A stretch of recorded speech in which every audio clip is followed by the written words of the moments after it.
Hello, students. Good morning. Today we are going to start a new poem, Ode to the West Wind, written by P.B. Shelley. P stands for Percy, B stands for BC, P.B. Shelley. First of all, I want to tell you about the writer of this poem, P.B. Shelley.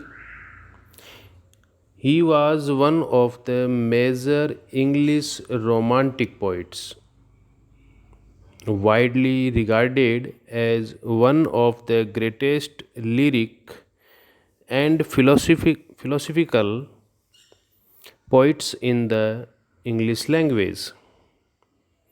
He was born on 4th August 1792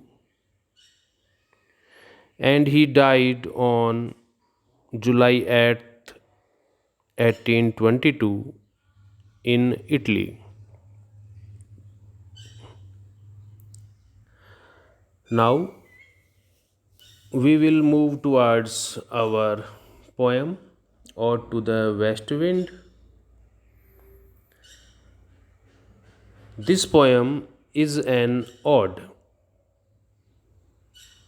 It was written by P.B. Shelley, as we already know, in 1819 near Florence, Italy.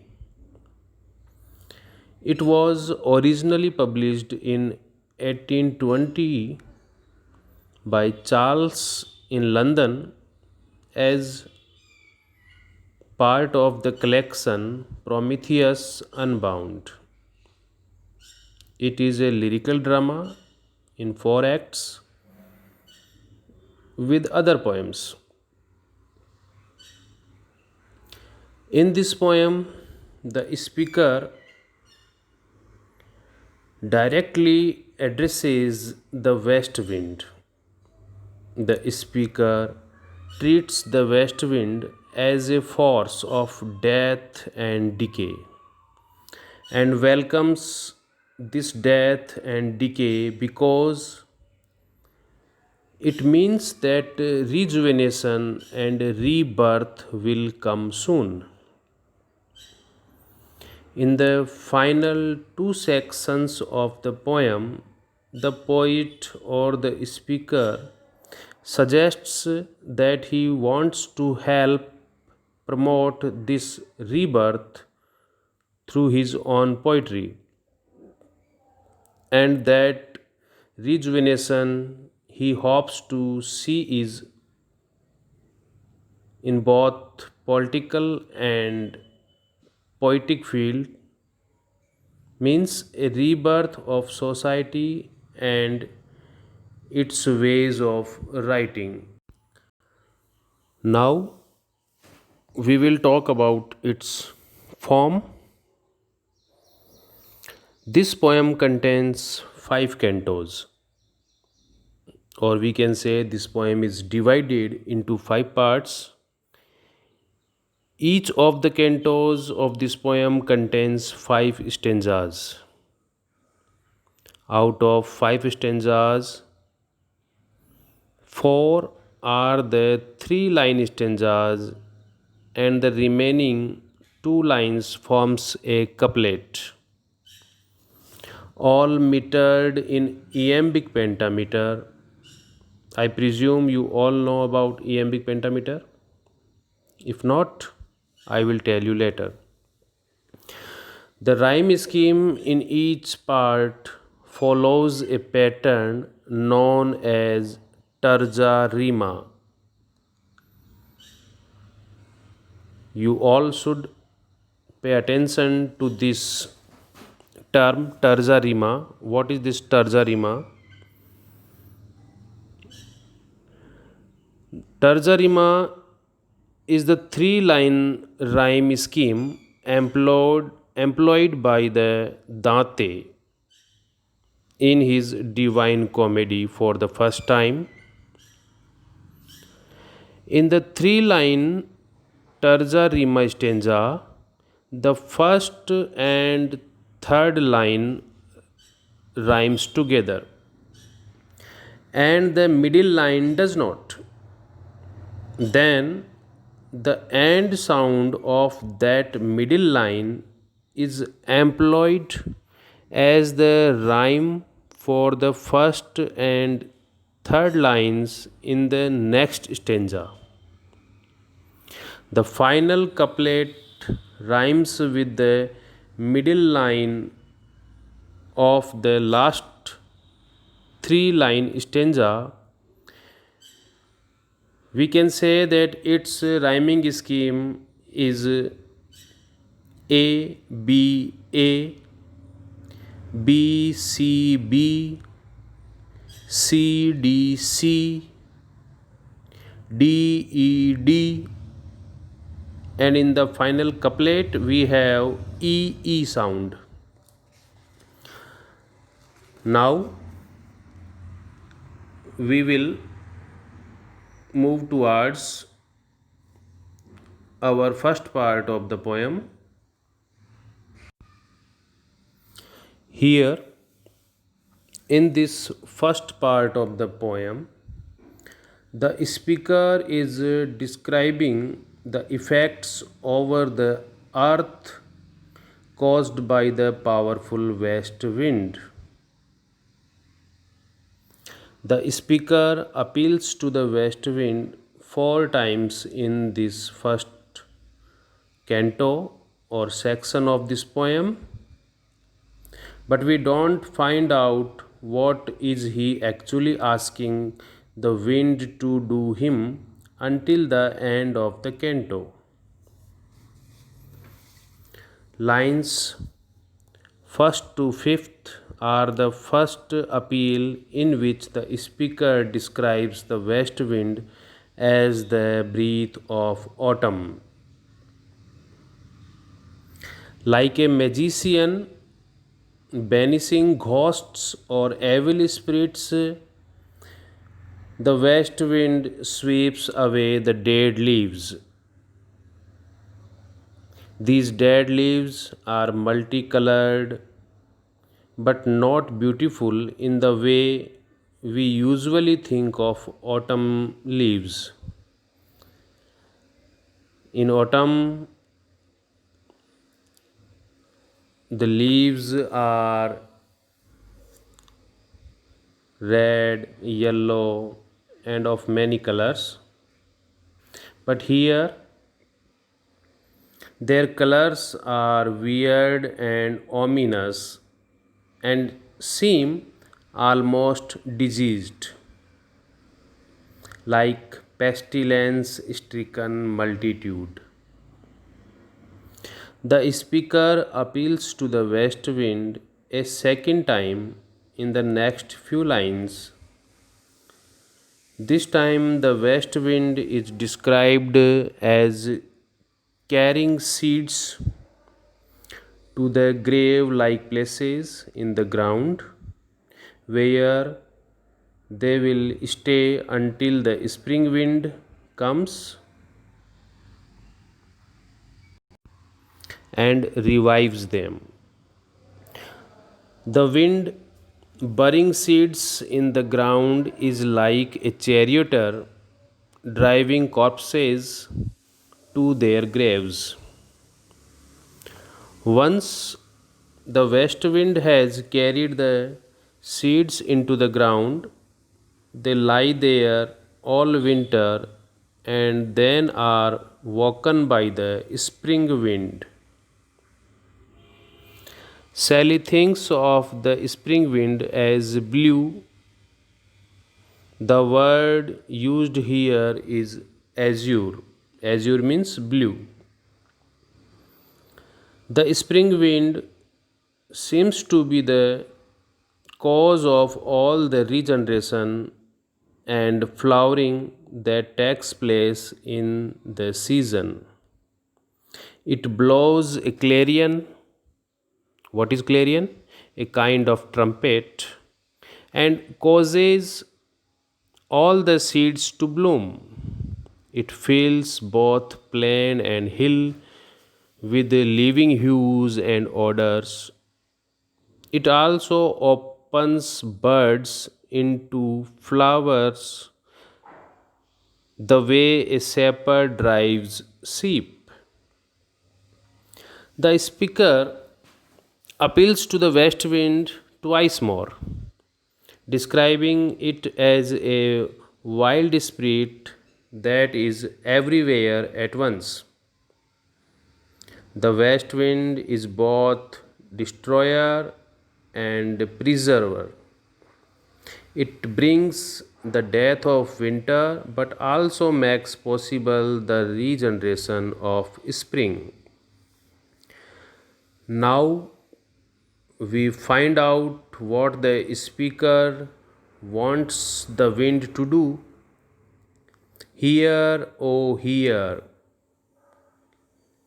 For the moment, that's all he is asking, just to be listened to by the wind. Now we will move towards to our next part of the poem, the canto number second. In this canto, the speaker contains in this canto the speaker continues to describe the west wind. We have seen the effects of west wind over earth in the previous canto. Here the speaker describes its effect over the sky.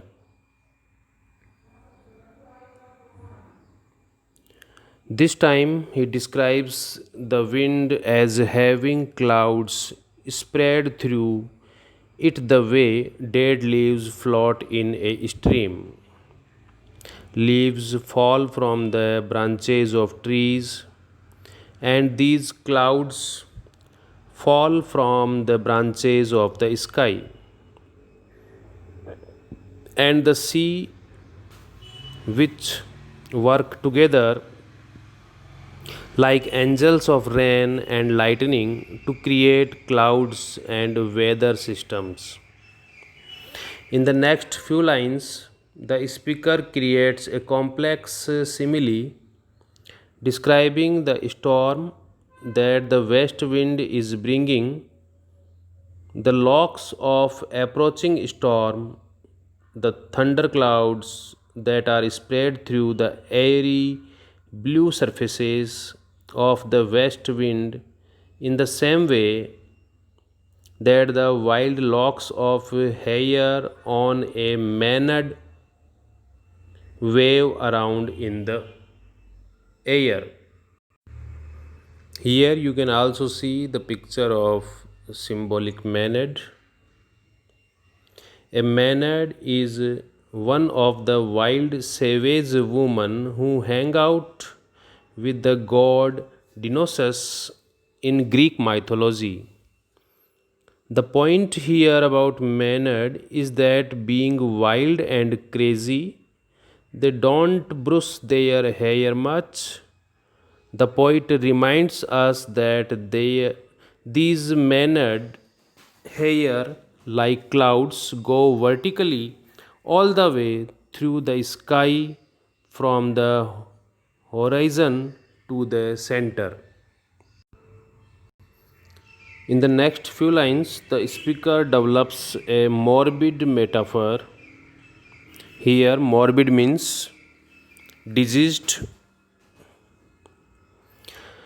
Morbid metaphor to describe the power of the west wind. The wind is described as a dirge means funeral song, to mark the death of the old year. The night that is falling as the storm comes is going to be like a dark, domed tomb, constructed of thunderclouds, lightning, and rain. The poet ends this canto by asking the west wind once again to hear him, but we don't know yet what exactly he wants it to listen to. Now we are in canto number 3rd. Here in this stanza, the poet is describing the effects of west wind on the Mediterranean Sea.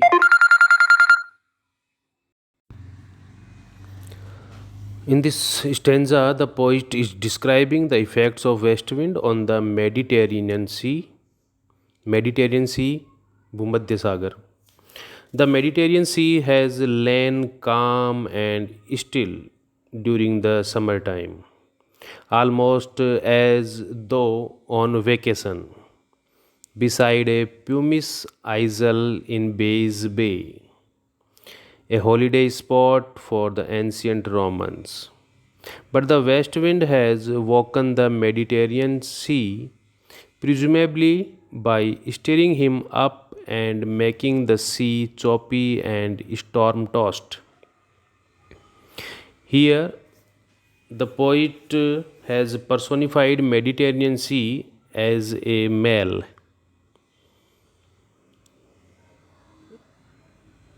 In the next few lines,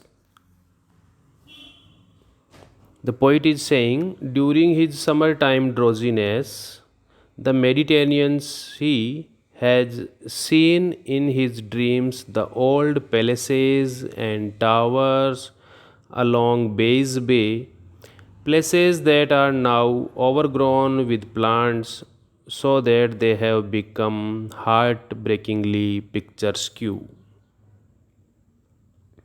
In the next few lines, the speaker claims that the level Atlantic Ocean breaks itself into chasm for the west wind. Here, the word chasm means darar. This is a poetic way of saying the wind disturbs the water, making waves, but it also suggests that the ocean is subservient to the west wind's amazing powers. Now, in the next few lines, the poet is saying that in the depths of Atlantic Ocean, the different kinds of marine plants hear the west wind high above and suddenly grow grey with fear and thrash around, harming themselves in this process. Once again, the speaker ends all these descriptions of the west wind by asking it to hear him. It's all for today. In the next video, we will sum up this poem. Thank you.